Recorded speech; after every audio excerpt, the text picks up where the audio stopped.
நம்ம வீட்ல பரம்பரை பரம்பரையா இந்த அம்மனை தான் கும்பிட்டுட்டு இருக்கோம். நம்ம வீட்டோட காவல் தெய்வம் இவங்க தான். இந்த வீட்டுக்கு மருமகளுங்களா வந்த உங்களுக்கு அம்மனோட அருள் கிடைக்கணும்னு தான் உங்களை பிரசாதம் செய்ய சொன்னேன். நீங்க இந்த பிரசாதத்தை எப்படி பண்ணீங்கன்னு அம்மன் முன்னாடி வந்து சொல்லுங்க. முதல்ல வான்மதி, நீ வந்து சொல்லு.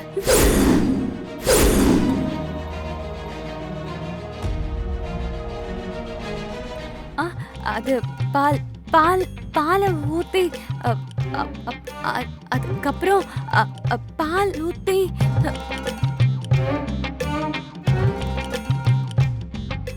பால்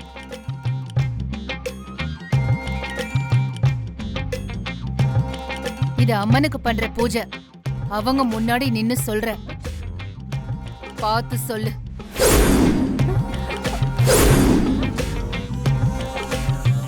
அம்மா மன்னிச்சிருங்கம்மா, இந்த பாயசத்தை அவங்க பண்ணல, நான் தான் பண்ணேன்.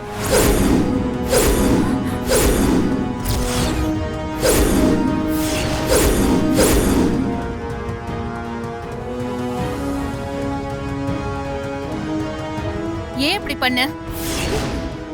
இது வெறும் பூஜை இல்ல, யார் வேணாலும் பண்றதுக்கு. இந்த வீட்டு மருமகளா பொறுப்பை ஏத்து பண்ற பூஜை. அத நீ தான் பண்ணணும். ஏன் வான்மதி இப்படி பண்ண? உனக்கு சமைக்க தெரியலன்னா சொல்லிருக்கணும்ல. அது என்ன குறுக்கு புத்தி? வந்திருக்கிறவங்க உன்னை பத்தி என்ன நினைப்பாங்கன்னு யோசிச்சியா? சொல்லு. விடுங்கக்கா, ஏதோ தெரியாம பண்ணிட்டா. வெண்ணிலா, நீ உன் பிரசாதத்தை எப்படி பண்ணன்னு சொல்லுமா.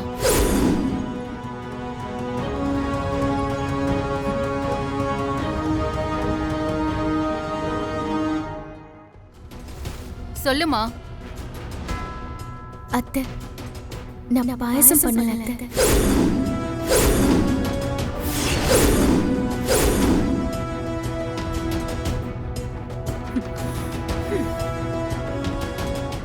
என்ன வெண்ணிலா சொல்ற? ஆமா அத்தை, பாயசம் செய்யும் போது பால் கெட்டு போயிடுச்சு, அதனால செய்ய முடியல.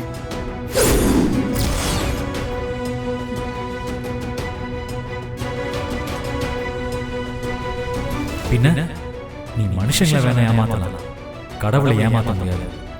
அதான் நாங்க கும்பிடுற அம்மன் உன் பிரசாதத்தை ஏத்துக்க விருப்பம் இல்லாம இப்படி ஆயிடுச்சு. என்ன இது? முதல்ல பிரசாதம் செய்யும் போது பால் கெட்டு போச்சு, பூஜை விளங்குன மாதிரி தான். இதுக்கு வான்மதி செஞ்சதே பரவாயில்ல. அத்தை, நீங்க ஒன்னும் கவலைப்படாதீங்க. நான் திரிஞ்ச பாலை வச்சு பால்கோவா பண்ணியிருக்கேன்.